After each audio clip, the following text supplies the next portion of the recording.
ఉప్పల్ స్టేడియంలో IPL match వేళ నకిలీ వెబ్సైట్స్ లో ఫేక్ టికెట్స్ బుక్ చేసి మోసపోయారు కొందరు ఫ్యాన్స్. ముందుగా టికెట్లో ఆఫ్ ప్రైజ్ ఫోన్ పేలో వేయాలని చెప్పారు ఫేక్ వెబ్సైట్ నిర్వాహకులు. అంతే, ఎలాగైనా మ్యాచ్ చూడాలనే హడావిడిలో డబ్బులు ఫోన్ పే చేశారు ఫ్యాన్స్. మిగతా డబ్బును స్టేడియం వద్ద టికెట్స్ ఇచ్చి తీసుకుంటామన్నారు. దీంతో ఫ్యాన్స్ వారి మాటలు నమ్మారు. చివరికి స్టేడియం దగ్గరికి చేరుకున్నారు. కానీ స్టేడియం వద్దకు వచ్చాక ఫేక్ వెబ్సైట్ నిర్వాహకుల ఫోన్ స్విచ్ ఆఫ్ వస్తుంది. దీంతో తాము మోసపోయామని గ్రహించారు ఫ్యాన్స్. మోసపోయిన వాళ్లకు అందరూ ఆదిలాబాద్ నుంచి మ్యాచ్ చూడడానికి ఉప్పల్ స్టేడియానికి వచ్చారు. ఫేక్ వెబ్సైట్లను నమ్మవద్దని మొన్నటి నుంచే పోలీసులు హెచ్చరించారు. అయినా ఫ్యాన్స్ మోసపోయారు. ఉప్పల్ స్టేడియంలో ఐపీఎల్ మ్యాచ్ వేళ నకిలీ వెబ్సైట్స్ లో ఫేక్ టికెట్స్ బుక్ చేసి మోసపోయారు కొందరు ఫ్యాన్స్. ముందుగా టికెట్లో ఆఫ్ ప్రైజ్ ఫోన్ పేలో వేయమని చెప్పారు ఫేక్ వెబ్సైట్ నిర్వాహకులు. అంతే, ఎలాగైనా మ్యాచ్ చూడాలనే హడావిడిలో డబ్బులు ఫోన్ పే చేశారు ఫ్యాన్స్. మిగతా డబ్బును స్టేడియం వద్ద టికెట్స్ ఇచ్చి తీసుకుంటామన్నారు.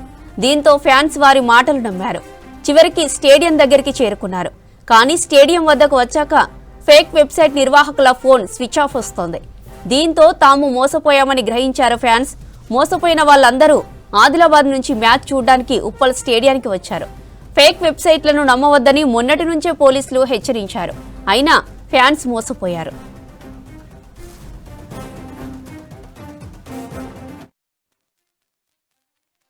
టికెట్లు దొరకకనే చాలా ఇబ్బందిగా పైసలు కట్టి ఆన్లైన్ లో అమౌంట్ కట్టినాము. సైబర్ క్రైమా? మామూలుగా డిస్ట్రిక్ట్ యాప్ దాంట్లోనే మాత్రమే వస్తాయని చెప్పారు టికెట్లు. మీరు దేనిలో బుక్ చేశారు? మేము వేరే తెలియక ఫోన్ లో మాట్లాడితే ఇస్తాం రండి, మీరు ఇక్కడ రండి, కొద్దిగా అమౌంట్ కట్టండి అంటే మేము ఏం చేసినామంటే ఒక 5,000 రూపీస్ కట్టినాం. ఫోన్ ఆన్లైన్ లో పేమెంట్ చేసినాము. మీరు ఇక్కడ రండి అంటే ఇక్కడ వస్తే మన స్విచ్ ఆఫ్ ఆయన లేడు. ఎంత కట్టారు? 5,000 కట్టినాం. 4 టికెట్స్ అని హాఫ్ అమౌంట్ వేస్తే ఇస్తా అని అన్నాడు. రాలేదు. ఇక్కడ actual price 3,000, half of the amount వేయమని చెప్పాడు. 4 టికెట్స్ కి 6,000 వేసారు. రిమైనింగ్ అమౌంట్ ఇక్కడికి వచ్చాక ఇస్తామని చెప్పాడు. రిమైనింగ్ అమౌంట్ పే చేశాక టికెట్స్ ఇస్తామని చెప్పారు. తీరా ఇక్కడికి వచ్చాక ఫోన్ స్విచ్ ఆఫ్. ఇప్పుడు ఏంది, విరాట్ కోహ్లీ వీళ్ళందరినీ చూద్దామని వస్తే ఇక్కడికి వచ్చింది ఇక అట్లా ఉంది situation. Actually we have to find exact మీరు చెప్పినట్టు డిస్ట్రిక్ట్ యాప్లో చేయాల్సింది. మేము ఇక ఆతృత ఆశ దొరుకుతాయి కదా అని చూసాం, ట్రై చేసాం, నిరాశ చెందాం.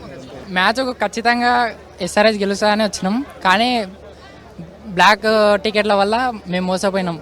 నేను మొత్తం 4 టికెట్స్ బుక్ చేసిన, 5,000 వేసేసాను. 5,000 మామూలుగా ఒక్క టికెటే 4,000 ఎబో ఉంది కదా, 4 టికెట్స్ 5,000కి వస్తుంది అని ఎట్లా అనుకున్నా? హాఫ్ అమౌంట్ వేసినాం, హాఫ్ పేమెంట్ వేసినాం. వీడికి వచ్చిన తర్వాత ఫుల్ పేమెంట్ వేసి తీసుకో అన్నాడు. కానీ వీడికి వచ్చిన తర్వాత ఫోన్ స్విచ్ ఆఫ్. మాట్లాడిండు. ఎప్పుడు వేసారు డబ్బులు? మార్నింగ్ వరకు మాట్లాడిండు. ఇప్పుడు ఒక 2-3 అవర్స్ 2 నుండి మాట్లాడు స్విచ్ ఆఫ్. కంప్లైంట్ చేసిరా మరి? ఏం లేదు, చేయలే.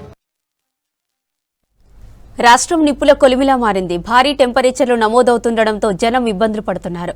వడదెబ్బతో పదుల సంఖ్యలో ప్రజలు ప్రాణాలు కోల్పోయారు. జిల్లాల్లో వేడిగాలులు అధికంగా వీస్తుండటంతో జాగ్రత్తగా ఉండాలని సూచిస్తున్నారు డాక్టర్లు. ఎక్కువగా నీళ్లు తాగాలని, అత్యవసరమైతేనే బయటకు వెళ్లాలని చెబుతున్నారు.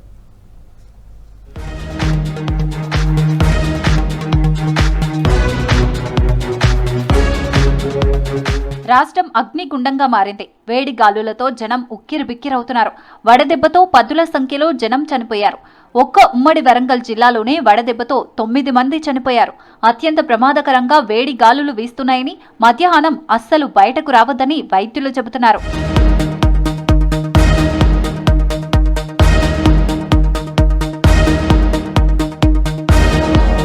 ఉమ్మడి ఆదిలాబాద్ జిల్లాలో నిప్పుల వాన కురుస్తోంది. దిలావర్పూర్, బైంసా, ముథోల్, భేలా, భోరజ్, ఇంద్రవెల్లి, ఉట్నూరు మండలాల్లో 45 డిగ్రీల కంటే ఎక్కువ ఉష్ణోగ్రతలు నమోదవుతున్నాయి.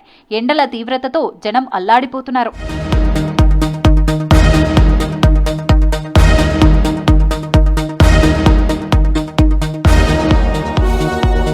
కరీంనగర్ జిల్లాలో ఎండలు మండిపోతున్నాయి. గత 3 రోజులుగా ఉష్ణోగ్రతలు 45 డిగ్రీలు దాటడంతో రైతులు, కూలీలు అవస్థలు పడుతున్నారు. తిమ్మాపూర్ మండలం పోరండ్ల గ్రామంలో వడదెబ్బకు ఆరెల్లి పరశురాములు అనే వృద్ధుడు చనిపోయాడు. 2 రోజుల క్రితం వ్యవసాయ పనులకు వెళ్లినప్పుడు అస్వస్థతకు గురయ్యాడు. చికిత్స పొందుతూ ఇవాళ చనిపోయాడు పరశురాములు.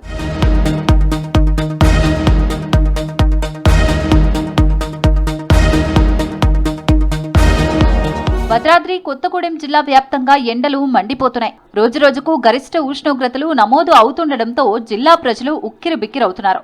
ఒక పక్క ఎండ తీవ్రత, మరోపక్క ఉక్కపోతతో ముఖ్యంగా చిన్నపిల్లలు, వృద్ధులు తీవ్ర ఇబ్బందులు పడుతున్నారు. Singareni, KTPS, Navabharat, heavy water plant వంటి భారీ కర్మాగారాలు ఉన్న పారిశ్రామిక జిల్లా కావడంతో ఇక్కడ వేడి తీవ్రత మరింత ఎక్కువగా ఉంది. ముఖ్యంగా పాల్వంచ లాంటి ప్రాంతాల్లో రోజురోజుకు పెరుగుతున్న ఉష్ణోగ్రతలతో ప్రజలు నరకం చూస్తున్నారు. ముఖ్యంగా ప్రయాణం చేసే వాళ్ళు ఉదయం 9 లోపు లేదా సాయంత్రం 5 గంటల తర్వాత ప్రయాణం పెట్టుకోవడం మంచిది. అందులోనూ ప్రయాణం చేసేటప్పుడు చిన్న పిల్లల్ని, వృద్ధుల్ని కొంచెం అవాయిడ్ చేయడం మంచిది. ఎందుకంటే ఉష్ణోగ్రతలు చాలా తీవ్రంగా ఉన్నాయి.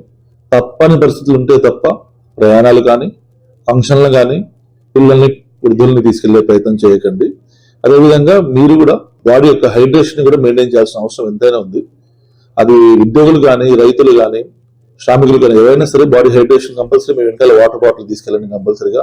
కొంచెం ఇంకేమైనా మీకు నల్లగా అనిపిస్తే మాత్రం దగ్గరలో పిహెచ్సిలో కానీ, లేకపోతే ఏరియా హాస్పిటల్స్ లో కానీ, కమ్యూనిటీ హెల్త్ సెంటర్స్ లో కానీ, సబ్ సెంటర్స్ లో కూడా సరిపడా ఓఆర్ఎస్ ప్యాకెట్లు అందుబాటులో ఉన్నాయి. అవి తీసుకెళ్లి ఇళ్లలో మన వాటర్ లో కలుపుకొని తాగే ప్రయత్నం చేయండి. ఉమ్మడి ఖమ్మం జిల్లాలో ఎండలు మండుతున్నాయి. ఎండవేడి, ఉక్కపోత, వడగాలులతో జనం ఉక్కిరిబిక్కిరవుతున్నారు. పగటిపూట రోడ్లన్నీ నిర్మానుష్యంగా కనిపిస్తున్నాయి. పెరుగుతున్న ఉష్ణోగ్రతలు తట్టుకోలేక ప్రజలు ఏసీలు, కూలర్లు కొనుగోలు చేస్తున్నారు.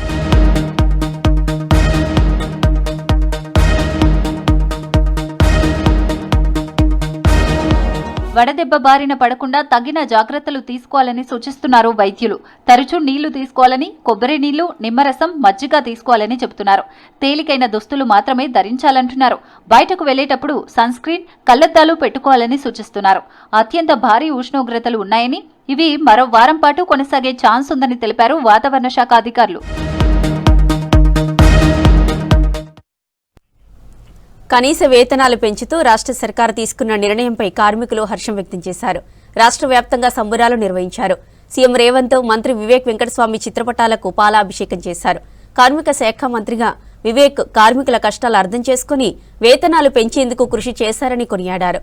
ప్రజాప్రభుత్వానికి ధన్యవాదాలు తెలిపారు కార్మిక సంఘాల నేతలు.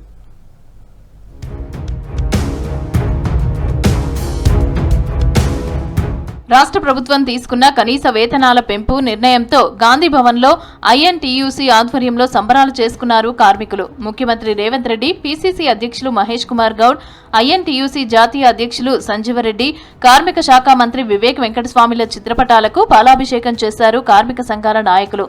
ఈ సందర్భంగా ప్రభుత్వానికి ధన్యవాదాలు తెలిపారు కార్మిక నాయకులు.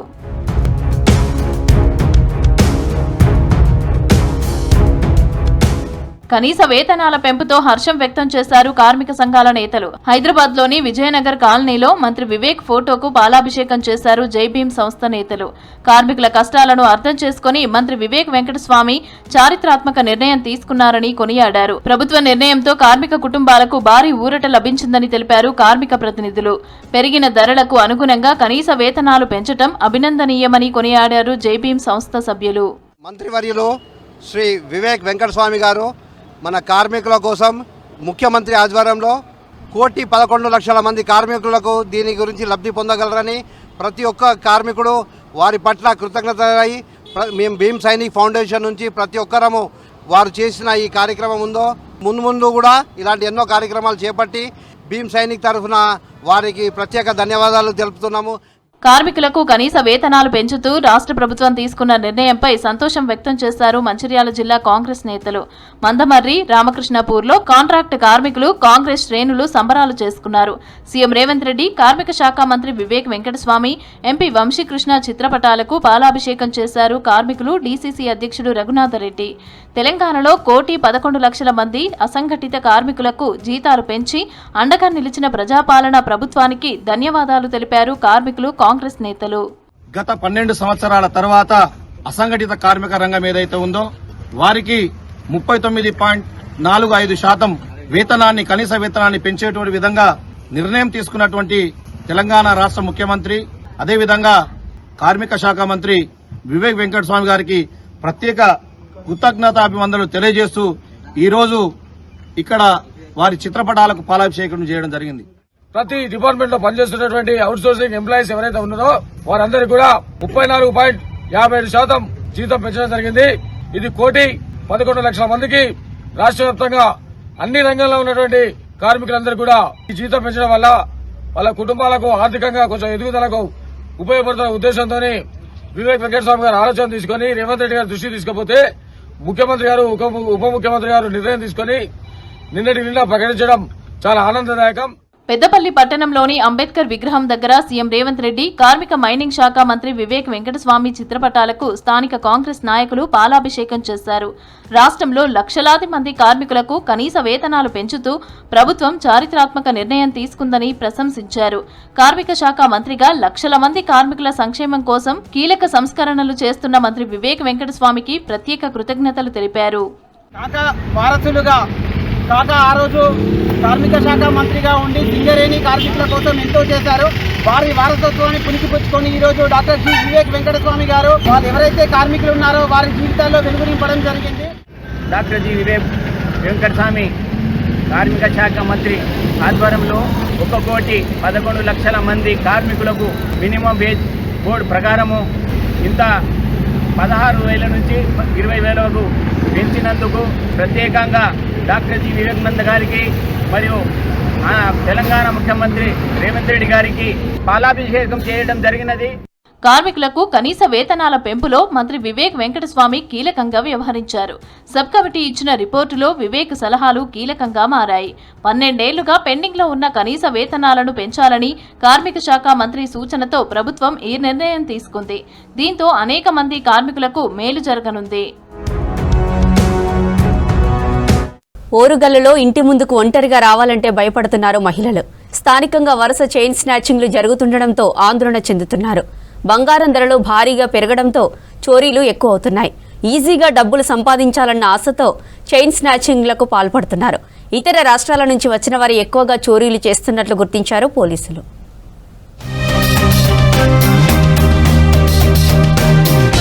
వరంగల్ కమిషనరేట్ పరిధిలో దొంగల ముఠాలు, చైన్ స్నాచర్లు టార్గెట్ చేశారు.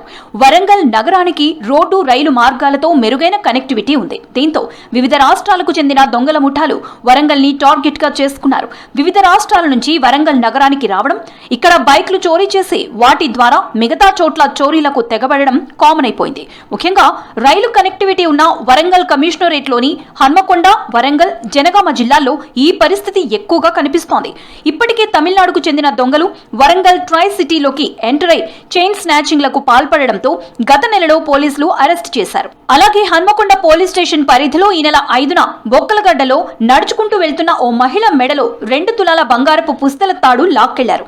ఈ కేసును 3 రోజుల్లోనే హన్మకొండ సిఐ మచ్చ శివకుమార్ ఛేదించారు. ప్రైవేట్ హాస్టల్స్ లో ఉంటూ జల్సాల కోసం చైన్ స్నాచర్ గా మారిన తొర్రూరుకు చెందిన చీకటి రాహుల్, ములుగు జిల్లాకి చెందిన ఉట్కూరి సాయి కిరణ్ ని హన్మకొండ పోలీసులు అరెస్టు చేశారు. అయినా చైన్ స్నాచింగ్లకు ఫుల్ స్టాప్ పడలేదు. వరంగల్ ట్రై సిటీ పరిధిలో ఇటీవల ఒక్కరోజే 3 చోట్ల చైన్ స్నాచింగ్ ఘటనలు జరిగాయి. వరంగల్ మిల్స్ కాలనీ పిఎస్ పరిధిలో రెడ్ కలర్ పల్సర్ బైక్ పై వచ్చిన 3 దుండగులు క్రిస్టియన్ కాలనీలో ఆరు బయట ఉన్న మైదం వివేక్ అనే వ్యక్తి మెడలో నుంచి చైన్ లాక్కుని పరారయ్యారు. అక్కడి నుంచి కాశీబుగ్గ సొసైటీ కాలనీకి వెళ్లిన ఇదే గ్యాంగ్ యువకులు దీపశ్రీ అనే మహిళ తన పిల్లలకు అన్నం తినిపిస్తున్న క్రమంలో చైన్ స్నాచింగ్ కి పాల్పడ్డారు. హన్మకొండ పిఎస్ పరిధి జాగృతి కాలనీలో కూడా చైన్ స్నాచింగ్ జరిగింది. భాగ్యలక్ష్మి అనే మహిళ ఇంటి ఎదుట ఉండగా బైక్ పై వచ్చి 2 దుండగులు 3 తులాల పుస్తల తాడు లాక్కుని పరారయ్యారు. గత కొద్ది రోజులుగా చైన్ స్నాచింగ్లు జరగడం నగరవాసులకు ఆందోళనకు గురిచేస్తోంది. గత 5 నెలల్లో ఒక్క వరంగల్ నగరంలోనే 13కు పైగా చైన్ స్నాచింగ్లు జరిగాయి. 2023లో 24, 2024లో 21 జరగగా 2025లో 18 చైన్ స్నాచింగ్లు జరిగాయి. కానీ గత 5 నెలల్లోనే ఇప్పటి వరకు 13 వరకు చైన్ స్నాచింగ్లు జరిగాయి. దీంతో ఉదయం, సాయంత్రం సమయంలో బయటకి ఒంటరిగా రావాలంటేనే భయపడుతున్నామని వరంగల్ వాసులు అంటున్నారు. ఒక లాయర్ అంకుల్ బయట కూర్చొని ఫోన్ మాట్లాడుతుంటే సడన్గా వచ్చి చైన్ తీసుకొని వెళ్ళిపోయినలో అది ఎవరు ఏంటి అనేది కూడా మనకి తెలియట్లేదు. వాళ్ళు లాక్కొని వెళ్ళిపోతున్నారు. సో మనం దీని గురించి బాగా టేక్ కేర్ చేసుకోవాలి. బంగారం వేసుకొని బయటికి వెళ్దామన్నా కూడా భయం అవుతుంది. ఇంట్లో దాచిపెడదామన్నా కూడా అట్లా కూడా భయమే. వాళ్ళు లాకర్స్ పగలగొట్టుకొని ఇళ్ళల్లోకి వస్తున్నారు అని. మా అక్క లైక్ ఫార్ రిలేటివ్ అవుతుంది. తను బయట ముగ్గేస్తుంటే లైక్ ఇద్దరు బైక్ మీద వచ్చేసి గుంజుకొని వెళ్ళిపోతున్నారు. ఎవరు ఏంటనేది కూడా తెలియదు. తను పాపం కింద పడిపోయి ఒక చెయ్యి ఫ్రాక్చర్ అయితే అయింది. ఇప్పుడు నగలు వేసుకొని పోవాలన్నా భయమే అవుతుంది. బంగారం పోవడం ముఖ్యం కాదు, ప్రాణాలు పోతున్నాయి, దెబ్బలు తగులుతున్నాయి, మానసికంగా కృంగిపోతున్నాము. బ్యాంకులో పెట్టుకుంటే దానికి వడ్డీ వస్తుంది, మీరు ఇండ్లలో పెట్టుకోకండి, సేఫ్టీ కాదు. ప్రస్తుతం మార్కెట్ లో బంగారానికి ఫుల్ డిమాండ్ ఉంది. ఇప్పటి వరకు జరిగిన చైన్ స్నాచింగ్ లు కూడా ఒంటరిగా నడుచుకుంటూ వెళ్తున్న మహిళలు, వృద్ధులు, ఇంటి ముందు పని చేసుకుంటున్న వారిని, వేసవి కాలంలో ఇంటి ముందు ఆరు బయట పడుకున్న వాళ్లను టార్గెట్ చేశారు. ఈ చైన్ స్నాచింగ్ దొంగలపై పోలీసులు మరింత ఫోకస్ చేయడంతో పాటు పెట్రోలింగ్ పెంచాలని కోరుతున్నారు. ఇకనైనా చోరీలు, చైన్ స్నాచింగ్ల కట్టడికి పోలీసు యంత్రాంగం పకడ్బందీ చర్యలు చేపట్టాలని ఓరుగల్లు ప్రజలు డిమాండ్ చేస్తున్నారు. ఆమె వస్తుంటే బండి స్టార్ట్ చేసి ఎమ్మటే మెడలో ఉన్న పుస్తల తర తెంపేసుకొని వెళ్ళిపోయారు. కనీసం ఆమెకు అక్కడ ప్రొటెక్షన్ లేదు, కనీసం ఎవరు జనం కూడా లేరు. గుమ్మిగూడే లోపల వాళ్ళు ఎక్కడికో వెళ్ళిపోయారు. మనం కూడా జాగ్రత్తగా ఉంటాం, కానీ వాళ్ళు దొంగల ఎవలా ఏందా అనేది మనకు ఐడెంటిఫై ఉండదుగా. ఈ మధ్య నగరంలో ఎక్కడ చూసినా కూడా చైన్ స్నాచింగ్లు ఎక్కువ పెరిగిపోతున్నాయి. దీని పట్ల ప్రజలు కూడా అప్రమత్తంగా ఉండాలి. చదువుకున్న యువకులే హాస్టల్స్ లో ఉంటూ వ్యసనాలకు బానిసలై ఈ చైన్ స్నాచింగ్ కి తెగబడుతున్నారు. చైన్ స్నాచింగ్ లు, చోరీలకు పాల్పడుతున్న దుండగులు సీసీ కెమెరాల్లో రికార్డ్ అవుతున్నా కంటిన్యూటీ లేకపోవడం వల్ల నిందితులను గుర్తించడం కష్టమవుతోంది. కొన్ని చోట్ల సీసీ కెమెరాలు లేకపోవడం కూడా సమస్యగా మారుతోంది. దీంతో చోరీలు, చైన్ స్నాచింగ్ లను ట్రేస్ చేయడం పోలీసులకు ప్రతికూలంగా మారుతోంది. సొంతంగా ఇళ్లలో సీసీ కెమెరాలు ఏర్పాటు చేసుకోవడం, అనుమానాస్పద వ్యక్తులు కనిపిస్తే తమకు సమాచారం అందించాలని స్థానికులను పోలీసులు కోరుతున్నారు. నిరుద్యోగ యువతకు నైపుణ్యాలే భవిష్యత్తుకు బాటలు వేస్తున్నాయి. ఉపాధి అవకాశాలు లేక ఇబ్బందులు పడుతున్న యువతకు ఇప్పుడు న్యాక్ భరోసాగా నిలుస్తుంది. సర్కార్ ఆధ్వర్యంలో నల్గొండలో ఏర్పాటు చేసిన న్యాక్ కేంద్రంలో వివిధ కోర్సుల్లో ఉచిత శిక్షణ అందిస్తూ యువతను స్వయం ఉపాధి దిశగా నడిపిస్తున్నారు.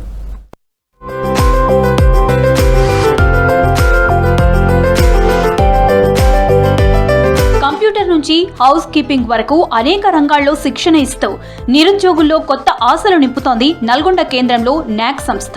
మరోవైపు సినిమా రంగంలో కూడా ట్రైనింగ్ ఇవ్వడం కోసం మ్యూజిక్ డైరెక్టర్ ని శిక్షణ ఇవ్వాల్సిందిగా కోరారు మంత్రి కోమటిరెడ్డి వెంకటరెడ్డి. ఇప్పటికే సినిమా ఇండస్ట్రీకి సంబంధించిన పలువురు వ్యక్తులు సందర్శించి అక్కడున్న పరిస్థితులను తెలుసుకున్నారు. ట్రైనింగ్ తీసుకుంటున్న వారికి మార్నింగ్ బ్రేక్ఫాస్ట్, మధ్యాహ్న భోజనం అన్ని సౌకర్యాలు కల్పిస్తుందని అన్నారు అధికారులు.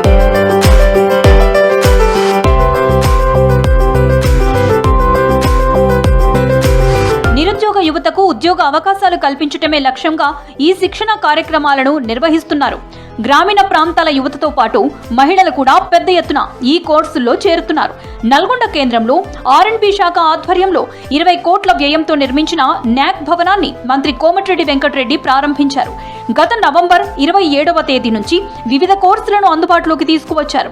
రాష్ట్రంలోని తొలిసారిగా నల్గొండలో ఏర్పాటు చేసిన ఈ న్యాక్ కేంద్రం ప్రస్తుతం నిరుద్యోగులకు ఆశాకిరణంగా మారింది. వరల్డ్ క్లాస్ ల్యాబ్లను కూడా ఎస్టాబ్లిష్ చేసుకున్నాము. ఇప్పుడు స్నైడర్ నుంచి ఎలక్ట్రికల్ ల్యాబ్ ఉంది, మనకు జాగర్ నుంచి ప్లంబింగ్ ల్యాబ్ ఉంది, తర్వాత చిప్రాక్ ఫాల్ సీలింగ్ నుంచి వాళ్ళకి ఫాల్ సీలింగ్ ల్యాబ్ ఎస్టాబ్లిష్ చేసుకున్నాము. అసలు ఇలాగా అంటే 360 డిగ్రీస్లో ఇక్కడ ఈ పిల్లలకి ట్రైనింగ్ ఇచ్చి వాళ్ళకు పిల్లలకు సినిమాటోగ్రఫీ అంటే ఒక సినిమా ఇండస్ట్రీ కానివ్వండి, అటు టీవీ ఛానల్స్లో న్యూస్ ఛానల్స్ ఉన్నాయి, వాటిలో వెళ్ళాలన్నా, లేకపోతే ఇప్పుడు ఈ రోజుల్లో డిజిటల్ మార్కెటింగ్ వచ్చింది, దీంట్లో శిక్షణ పొంది ప్రాపర్గా స్కిల్డ్ వర్కర్స్ అనేవాళ్ళు చాలా తక్కువ మంది ఉన్నారు మనకు దీంట్లో.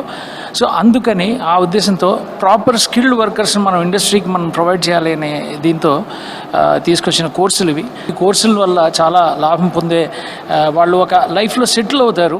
ఏడాది కాలంగా మహిళలకు కుట్టు శిక్షణతో పాటు ఇతర నైపుణ్య అభివృద్ధి తరగతులు నిర్వహిస్తున్నారు.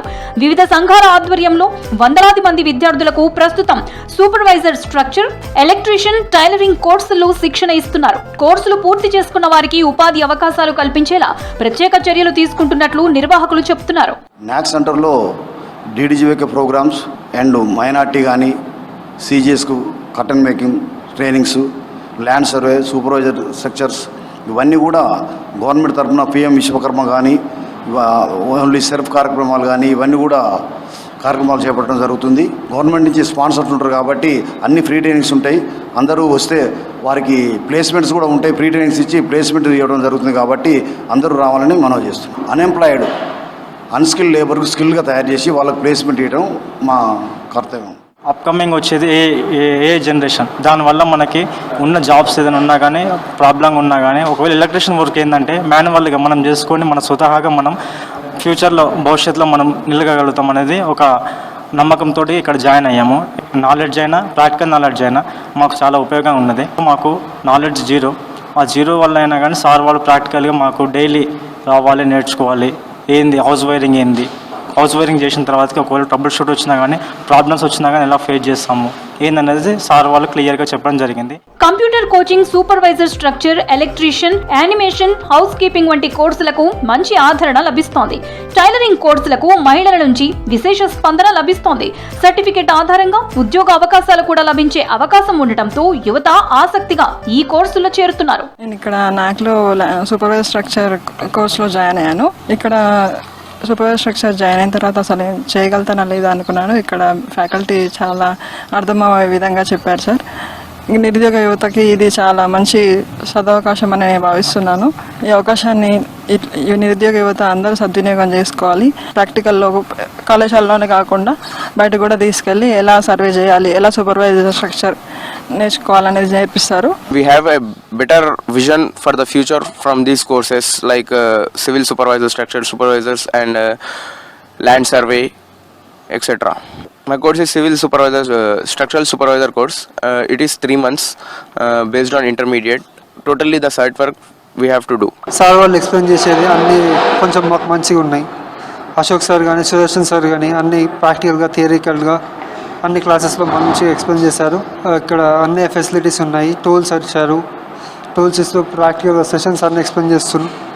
మనకు లైవ్గా అన్నీ చూపిస్తూ ఎక్స్ప్లెయిన్ చేశారు. సార్ వాళ్ళు అన్ని కేబుల్ వైరింగ్ అన్నీ మనకి ఇక్కడ లైవ్లో చూపించి చేయించడం జరిగింది. మాకు ప్రాక్టికల్లో మేము అన్నీ డైరెక్ట్గా లైవ్లో చేసాము. ఇక్కడ ఉద్యోగాల కోసం ఎదురు చూడకుండా నైపుణ్యాలనే ఆయుధంగా మార్చుకుని స్వయం ఉపాధి వైపు అడుగులు వేస్తున్నారు యువత. నిరుద్యోగులకు భరోసాగా నిలుస్తున్న నాక్ కేంద్రం నల్గొండ యువత భవిష్యత్తుకు కొత్త దారులు చూపిస్తోంది. భద్రాద్రి కొత్తగూడెం జిల్లాలో చిరుత సంచారం కలకలం రేపుతోంది. చర్ల మండలంలోని పలు గ్రామాల్లో సంచరిస్తూ స్థానికులను భయాందోళనకు గురిచేస్తోంది. గత 2 రోజులుగా సుబ్బంపేట, ఎదురగుట్ట అటవీ ప్రాంతంలో రహదారిపై చిరుతపులి సంచరిస్తున్నట్లు స్థానికులు గుర్తించారు. రాత్రి వేళల్లో సుబ్బంపేట ఇసుక ర్యాంపులో కనిపించినట్లు డ్రైవర్లు ఫారెస్ట్ అధికారులకు సమాచారం అందించారు. చిరుతపులి సంచారంపై ఫారెస్ట్ అధికారులు స్థానిక గ్రామాల ప్రజలను అలర్ట్ చేశారు. బావులకు, పొలాలకు వెళ్లేవారు, పశువులను మేపేందుకు వెళ్లేవారు జాగ్రత్తగా ఉండాలని సూచించారు. చిరుత జాడను గుర్తించి పట్టుకునే ప్రయత్నంలో ఉన్నారు ఫారెస్ట్ ఆఫీసర్స్.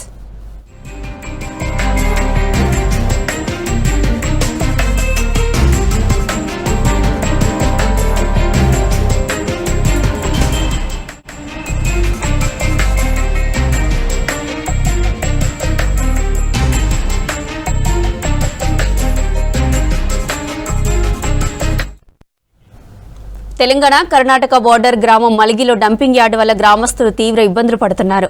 కర్ణాటక బీదర్ నుండి మున్సిపాలిటీ చెత్తను తమ గ్రామ శివారులో డంపు చేయడంతో ఆరోగ్య సమస్యలు ఎదుర్కొంటున్నామని గ్రామస్తులు ఆవేదన వ్యక్తం చేస్తున్నారు.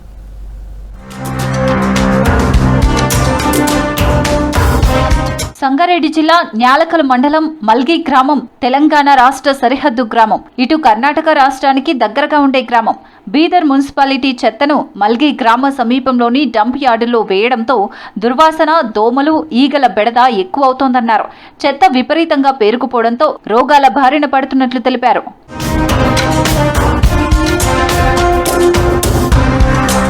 రోజుకు 10ల సంఖ్యలో చెత్త వాహనాలు గ్రామం నుంచి పోతుండటంతో వాటి నుంచి చెత్త రోడ్లపై పడుతోందన్నారు. రోడ్లపై తిరిగే పరిస్థితి లేకుండా పోతోందంటున్నారు. చెత్తను కాల్చడంతో శ్వాసకోశ వ్యాధులు తలెత్తుతున్నట్లు చెబుతున్నారు. డంప్ యార్డు చుట్టూ ఉన్న పొలాలు కలుషితమయ్యాయని తెలిపారు. బిదర ప్రాంతం నుంచి మా ఊరి దగ్గరలో డంప్ యార్డ్ లో చెత్త చేస్తారు. చెత్త వేయడం వల్ల మాకు చాలా దుర్వాసన వస్తుంది, ఆరోగ్య సమస్యలు వస్తున్నాయి. ఆ చెత్తను ముఖ్యంగా కాలబెడుతున్నారు. ఆ కాలబెట్టడం ద్వారా ఆ పొగ మొత్తం మా ఊరిని కమ్మేస్తుంది. రాత్రి సమయంలో విపరీతంగా వస్తుంది. కుక్కల బెడద చాలా అయిపోయింది. ఈగలు అయితే విపరీతంగా పెరిగిపోయినాయి. ఆ సమస్య నుంచి మాకు కాపాడాలి. అవి చెత్త వాహనాలు మా ఊరి సరిహద్దు నుంచే పోతాయి. ఊరి సరిహద్దు నుంచి రోజు కనీసం 60 నుంచి 70 వాహనాలు పోతాయి. దీనివల్ల చాలా ఆరోగ్య సమస్యలు వస్తున్నాయి. ఈ సమస్య నుంచి మాకు కాపాడాలని మీడియా ద్వారా ప్రభుత్వాన్ని కోరుతున్నాం. అక్కడ ఆ చెత్తని కాలబెడుతున్నారు. ఆ చెత్త కాలబెట్టడం వల్ల మొత్తం పొగ అంతా ఇక్కడికి వస్తుంది. అది దగ్గర దగ్గర 1 నెల నుంచి అట్లనే కాలుతుంది. పొగ అంతా నైట్ మొత్తం ఇట్లా విషం పిలుచుకున్నట్టున్న మొత్తం మాకైతే ఇక్కడ పిల్లలు ఆడుకోవడానికి బయటికి రాని కూడా భయపడుతున్నారు. అంత పొగ వస్తుంది నైట్ పూట.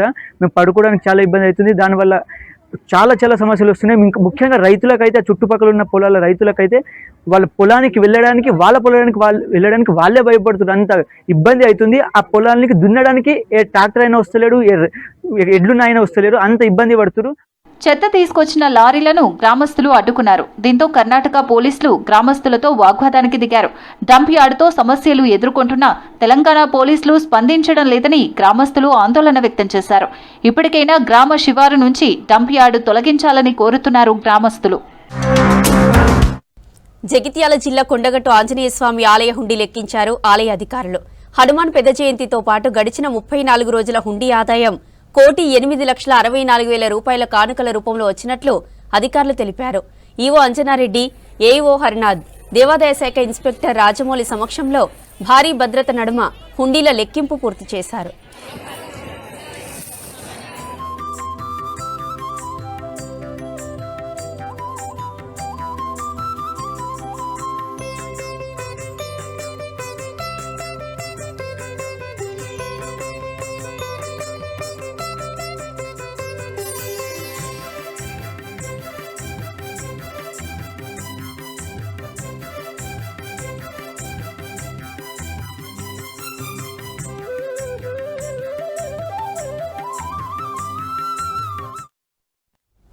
వేసవి సెలవులు ముగియనున్నాయి. పాఠశాలలు పునఃప్రారంభం కానున్నాయి. స్కూల్లో విద్యార్థుల సంఖ్యను పెంచేందుకు సర్కార్ టీచర్లు ఫోకస్ పెట్టారు.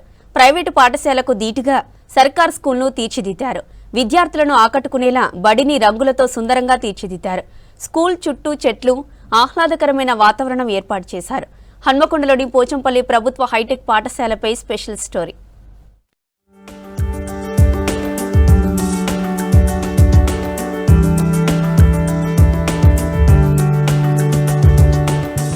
సర్కార్ విద్యను బలోపేతం చేసే ఆలోచనలతో నూతన సంస్కరణల దిశగా అడుగులు వేస్తోంది. ప్రైవేటు పాఠశాలలకు ధీటుగా స్కూల్లో విద్యార్థుల సంఖ్యను పెంచడం కోసం ప్రయత్నం చేస్తుంది. హన్మకొండలోని పోచంపల్లి పాఠశాలకు చెందిన ఉపాధ్యాయులు 2 ఏళ్ల నుంచి న్యూ షాయంపేట చుట్టూ ఉన్న కాలనీల్లోని విద్యార్థులను ప్రైవేటు స్కూల్లో చేరకుండా ఉండటం కోసం తల్లిదండ్రులతో సమావేశం నిర్వహించారు. ప్రైవేటు పాఠశాలల్లో కంటే తాము పిల్లలకు నాణ్యమైన బోధన అందిస్తామంటూ భరోసా ఇస్తున్నారు. తల్లిదండ్రుల ఆలోచనలకు అనుగుణంగా విద్యను అందిస్తూ స్కూల్లో 5వ తరగతి వరకు 178 మంది విద్యార్థులను చేర్పించారు. మీ పిల్లలను మా స్కూల్లో చేర్పించాలని తల్లిదండ్రులకు విజ్ఞప్తి చేస్తూ ఇంటింటా తిరుగుతున్నారు ఉపాధ్యాయులు.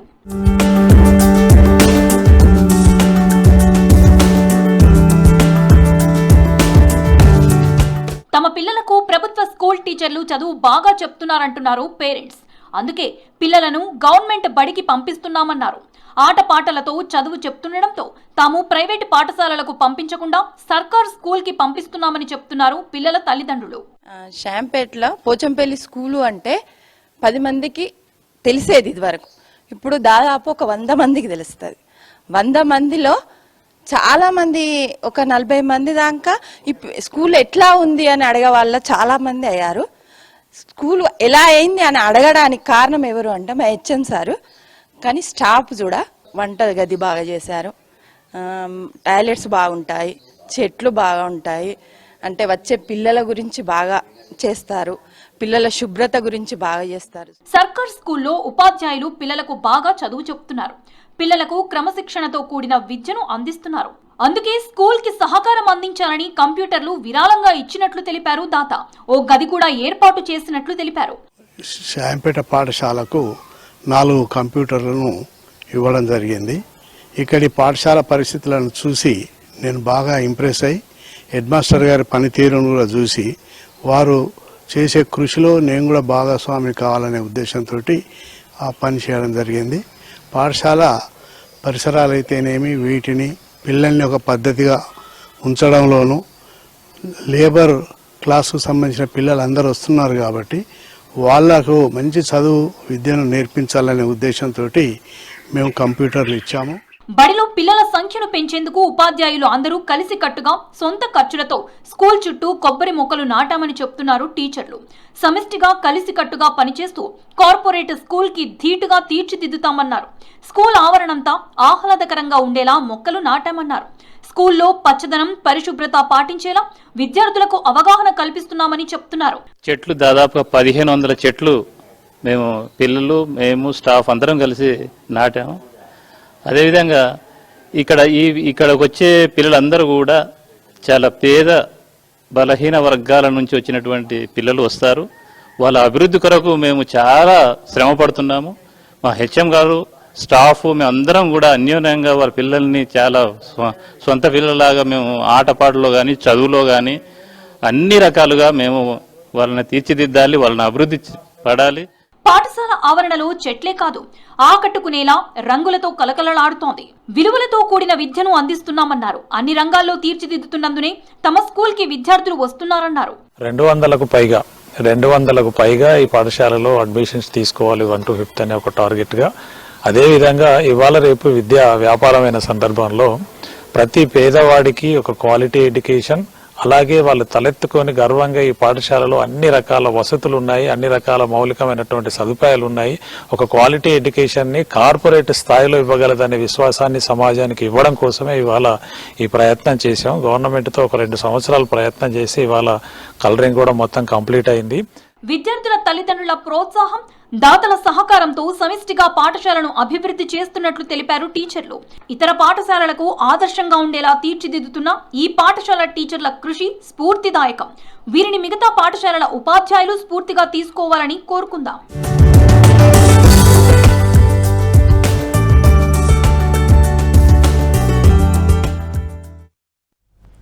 భూములిచ్చి నిర్వాసితులుగా మారారు ప్రజలు. ఇప్పటికీ పరిహారం రాకపోవడంతో ఇబ్బందులకు గురవుతున్నారు. ఓవైపు భూమి కోల్పోయి ఇబ్బందులు పడుతూ చేతిలో చిల్లి గవ్వలేక అవస్థలు పడుతున్నారు. బీఆర్ఎస్ హయాంలో ప్రభుత్వ అభివృద్ధికి సహకరిస్తే ఆ ప్రభుత్వం నోట్లో మన్ను కొట్టిందని నిర్వాసితులు ఆవేదన వ్యక్తం చేస్తున్నారు. ఎన్నాళ్ల నుంచో వేచి చూస్తున్నా పరిహారం రాక ఇబ్బందులు ఎదుర్కొంటున్న బీటీపీఎస్ భూ నిర్వాసితులపై స్పెషల్ స్టోరీ.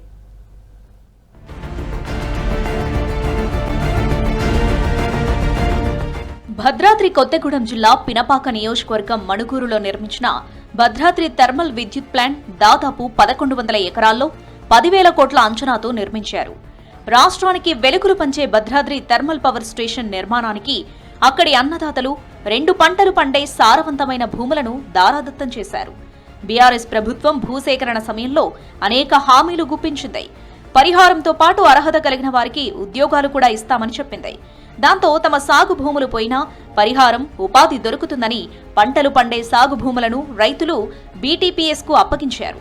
2013 భూసేకరణ చట్టం ప్రకారం నిర్వాసిత రైతులకు 5,50,000 అర్హత కలిగి ఉంటే ఉద్యోగాలిస్తామని తెలిపారు. ఆ తర్వాత పంట భూములను స్వాధీనం చేసుకున్న జెన్కో యాజమాన్యం నిర్మాణం మొదలుపెట్టి 8 సంవత్సరాలు కావస్తుంది. ఇప్పటి వరకు సుమారు 1000 మందికి పైగా పరిహారం అందగా 346 మందికి ఉద్యోగ అవకాశాలు కల్పించారు. వీరు గత 7 ఏళ్లుగా అనేక ఆందోళనలు చేశారు. అధికారుల చుట్టూ ప్రదక్షిణలు చేశారు. ఇంకా అనేక మంది అర్హత కలిగిన నిర్వాసితులున్నా వారిని పట్టించుకునే వారే కరువయ్యారు. దాంతో వారంతా అధికారుల చుట్టూ కాళ్ళరిగేలా తిరుగుతున్నారు. మన కోసం ఇచ్చిన భూమిలో మా ఎకరం భూమి పోయిందండి. ఈ పోయిన దానికోసం కూడా నేను కాంపిటీషన్ తీసుకోకుండా ఒక ఉద్యోగం కావాలని కోరుకున్నాను. దానికోసం కూడా గత 3 సంవత్సరాలు తిరుగుతున్నా. ఇప్పటికి కూడా అధికారులు స్పందించి ఎటువంటి నిర్ణయం తీసుకోలేదు. ఇంకా చేస్తామని డిలే చేసుకుంటూ వస్తున్నారు. నా వయసు కూడా చాలా ముదిరి, చాలా 50 years దాకా వచ్చాను. మా పిల్లలు పెద్దోళ్ళు ఆర్థికంగా చాలా ఇబ్బందులు పడుతున్నాము.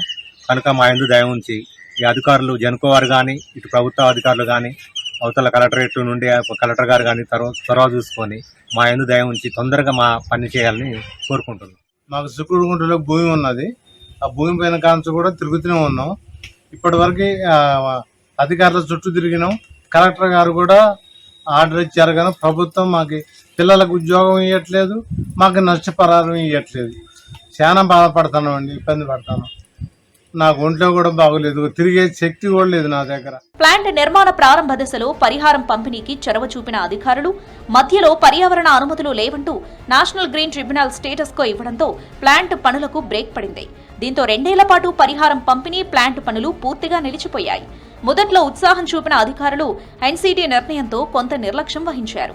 అలాగే కొందరు రెవెన్యూ అధికారులు చేతివాటం ప్రదర్శించడం మూలంగా అర్హులైన నిర్వాసితులు అర్హుల జాబితాలో లేకపోవడంతో నేటికీ పరిహారం అందక కార్యాలయాల చుట్టూ తిరుగుతున్నారు. రెవెన్యూ, సివిల్ కోర్టులను ఆశ్రయించి ఏళ్లు గడుస్తున్నా న్యాయం జరగటం లేదు. ఘటనపై విచారించి తమకు న్యాయం జరిగేలా జిల్లా ఉన్నతాధికారులు ప్రత్యేక శ్రద్ధ వహించాలని నిర్వాసితులు కోరుతున్నారు. BTPS నిర్మాణంలో నా ల్యాండ్ 1 ఎకరం 30 గుంటలు కోల్పోయాను. మా అందరికీ జాబులు ఇస్తామని చెప్పేసి 356 మందికి ఇస్తామని చెప్పి అగ్రిమెంట్ చేసుకున్నారు. దాంట్లో 7 నెంబర్స్కి క్లియరెన్స్ లేదని ఆపారు వాళ్ళు. దాంట్లో మళ్ళీ 5 నెంబర్స్ క్లియరెన్స్ తెచ్చుకున్నారు. దాని తర్వాత మేము ఇద్దరం మిగిలాము. మేము కూడా క్లియరెన్స్ తెచ్చుకున్నాము. మా క్లియరెన్స్ తెచ్చుకున్న 2 ఇయర్స్ అవుతుంది. అయినా మాకు జాయినింగ్ లెటర్స్ ఇవ్వట్లేదు. దయచేసి జీవనోపాధికి చాలా ఇబ్బందిగా ఉంది. మాకు CMD గారు జాయినింగ్ లెటర్స్ త్వరగా ఇవ్వగలరని కోరుకుంటున్నాం. ప్లాంట్ నిర్మాణం చేపట్టిన మనుగూరు, పినపాక మండలాలు గిరిజన మండలాలు. ఈ ప్రాంతంలో ఏది చేయాలన్నా గిరిజన చట్టాలకు లోబడి చేయాలి. పవర్ ప్లాంట్ నిర్మాణం ప్రతిపాదన వచ్చినప్పుడు మొదట ఆ మండలాల ప్రజలు తీవ్రంగా వ్యతిరేకించారు. అయితే గ్రామ సభలు పెట్టి మరీ అధికారులు స్థానిక నాయకులతో కలిసి వారిని ఒప్పించారు. ప్లాంట్ ఏర్పాటైతే ఈ ప్రాంతం అభివృద్ధి చెందుతుందని, రాష్ట్రం కరెంటు కష్టాల నుంచి బయటపడుతుందని వారికి నచ్చజెప్పారు. నిర్మాణానికి కావలసిన భూమి సైతం ఇవ్వాలని కోరారు.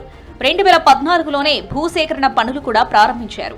2014లో భూమి సేకరించిన సంస్థ ఇప్పటి వరకు వారికి ఉద్యోగాలు ఇవ్వలేదు. ప్యాకేజ్ కూడా కొంతమందికి ఇచ్చి చేతులు దులుపుకుంది. మాకు BTPS లో 1.5 ఎకరం పొలం పోయింది అండ్ దాని కింద నష్టపరిహారం మాకు ఇవ్వలేదు. నష్టపరిహారం కానీ లేదంటే జాబ్లు కానీ ఇప్పిస్తే మాకు కొంచెం ప్రభుత్వం ఆదుకున్నట్టు ఉంటుంది.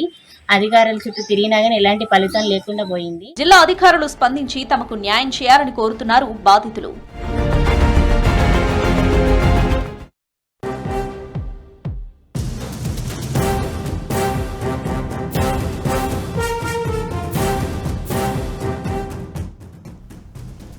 కుమ్రం భీం జిల్లా సిర్పూర్ యూలో భారీగా నకిలీ పత్తి విత్తనాలను గుర్తించారు పోలీసులు. నకిలీ విత్తనాలు అమ్ముతున్న ఇద్దరిని అదుపులోకి తీసుకున్నారు.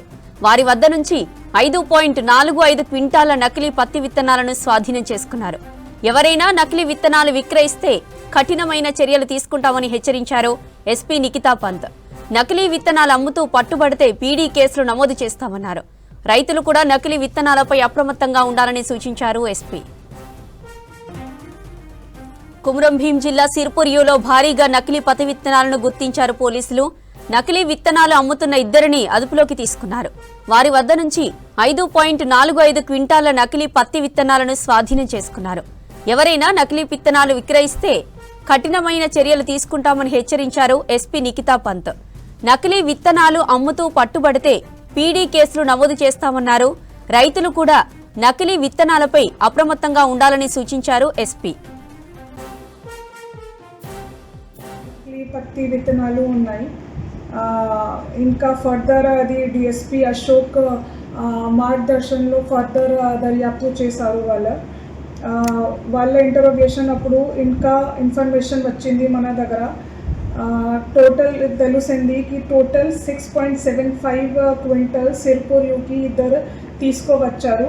ఇది హౌస్ సర్చ్ చేసినప్పుడు ఇంకా రికవరీ దొరికినాయి. సో అన్నీ కలిసి 5.45 క్వింటల్ నకిలీ పత్తి విత్తనాలు దొరికినాయి. ఇందులో ఇద్దరు అక్యూజ్డ్ ఉన్నారు. అక్యూజ్డ్ పేరు మంజునాథ్, ఏజ్డ్ 64 ఇయర్స్. ఇది జూనాపల్లి మధ్యప్రదేశ్ నేటివ్. ఇద్దరు సెకండ్ అక్యూజ్డ్ జంగు ఏజ్డ్ 40 ఇయర్స్. ఇది సిర్పూర్ యూ లోకల్ ఉన్నారు. तो ఇది ఇద్దరు కలిసి ఫాస్ట్ మనీ కోసం ఈ నకిలీ పత్తి విత్తనాలు ఇక్కడే అమ్మించడానికి ఇక్కడే తీసుకువచ్చారు. ఈ మొత్తం ఈ టీంలో విక్రమ్, N నాగేంద్ర బాబు కానిస్టేబుల్, ఇంకా K నాగేంద్ర కానిస్టేబుల్, ఇది DSP అశోక్ మార్గదర్శనంలో ఈ ముగ్గురు కలిసి చాలా మంచి పని చేశారు. ఇది అన్ని ప్రజలకి ఒక అభ్యర్థ ఉంది కి అన్ని సీడ్స్ గవర్నమెంట్ అప్రూవ్డ్ బయర్స్ నుంచి, గవర్నమెంట్ అప్రూవ్డ్ డీలర్స్ నుంచి కొనండి. అంటే ఈ నకిలీ సీడ్స్ వద్దండి. అండ్ ఇంకా ఇప్పటి వరకు ఆసిఫాబాద్లో టోటల్ 13.25 క్వింటల్ నకిలీ పత్తి విత్తనాలు దొరికినాయి ఇప్పటి వరకు.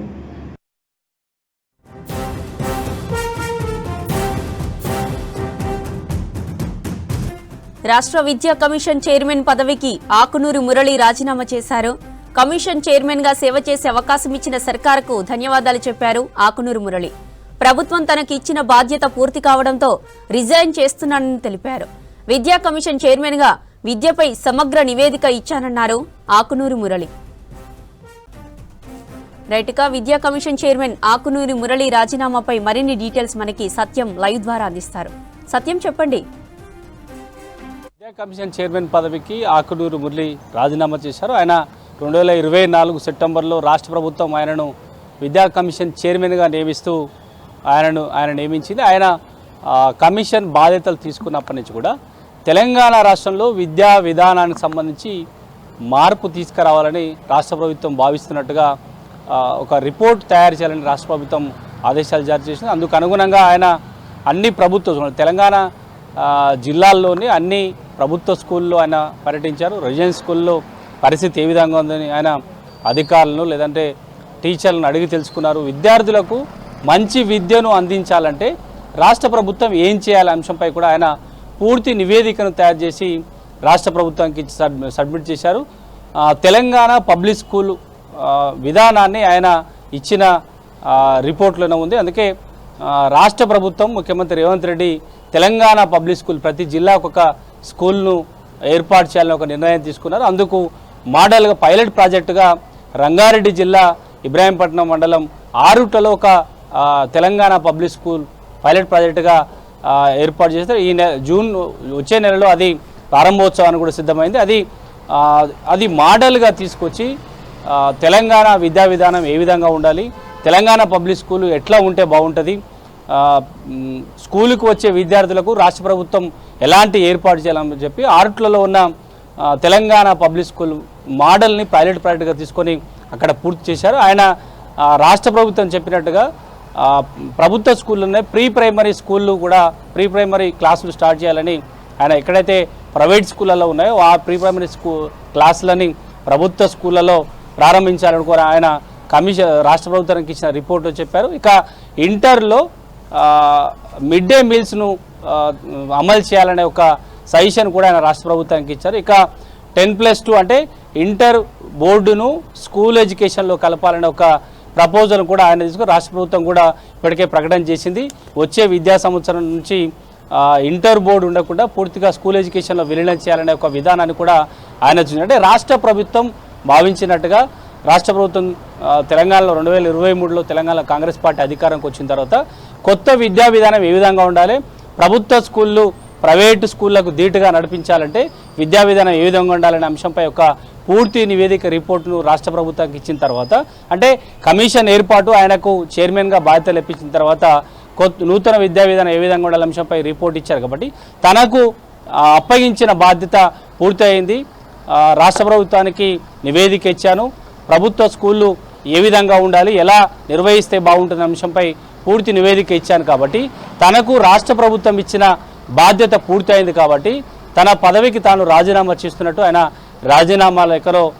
రాజీనామా లేఖిస్తూ రాష్ట్ర ప్రభుత్వానికి ఇచ్చారు. ఇక ఆయన పదవీ కాలం దాదాపు 3 ఏళ్ళు ఉండే అవకాశం ఉంది. కాబట్టి తనకిచ్చిన బాధ్యత పూర్తయింది కాబట్టి తాను తన పదవికి రాజీనామా చేస్తున్నట్టు ఆయన రాజీనామా లేఖలు చెప్పారు. ఇది రాష్ట్ర ప్రభుత్వానికి పంపించారు. ఇది రాష్ట్ర ప్రభుత్వం అది అంగీకరిస్తుందా లేదా ఆమోదిస్తుందా లేదా ఇంకా క్లారిటీ రాలేదు. ఆయన మాత్రం ఆయన పదవికి రాజీనామా చేస్తున్నట్టు ప్రకటన చేశారని చెప్పొచ్చు. జ్యోతి.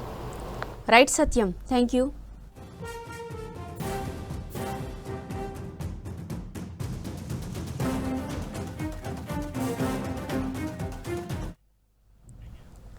పాలమూరులో చికెన్ వ్యాపారుల తీరు ఇష్టారాజ్యంగా మారింది. చికెన్తో పాటు చికెన్ వేస్టేజ్తో సైతం వ్యాపారం చేస్తూ సంపాదిస్తున్నారు. పాలమూరు నగరపాలక సంస్థ టెండర్ వేసి మాంసం వ్యర్థాల తరలింపు బాధ్యతను కాంట్రాక్టర్కు అప్పగించినా వ్యాపారుల తీరులో ఏమాత్రం మార్పు లేకుండా పోయింది. దీంతో పాలమూరు కార్పొరేషన్ అధికారులు చికెన్ వ్యర్థాల మాఫియాపై ఫోకస్ చేశారు.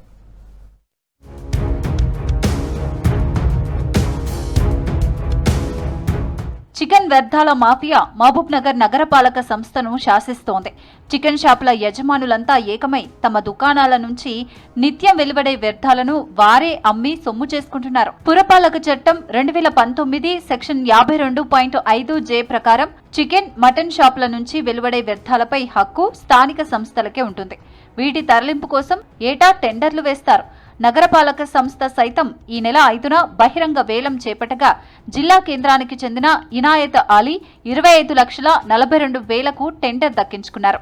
ఒప్పందం మేరకు రాజధానిలో మెరీనా ఫుడ్స్ కంపెనీకి వీటిని తరలించాల్సి ఉంటుంది.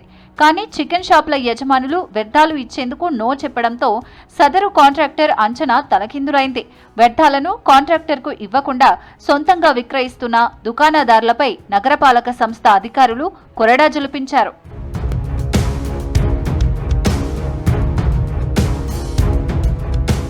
దుకాణదారులకి నోటీసులు ఇవ్వడంతో పాటు గుట్టుగా వ్యర్థాలు తరలిస్తున్న వాహనాన్ని సీజ్ చేయడంతో చికెన్ వ్యాపారులు డైలమాలో పడ్డారు. చికెన్ షాపుల యజమానుల నుంచి ఓ వ్యాపారి కిలో 12 రూపాయల చొప్పున వ్యర్థాలు కొనుగోలు చేస్తున్నాడు. కర్నూల్, గద్వాల పరిసరాల్లో గుట్టుగా పెంచుతున్న నిషేధిత క్యాట్ ఫిష్ చెరువులకు తరలించి సొమ్ము చేసుకుంటున్నారు. క్యాట్ ఫిష్ పెంపకాన్ని ప్రభుత్వం నిషేధించింది.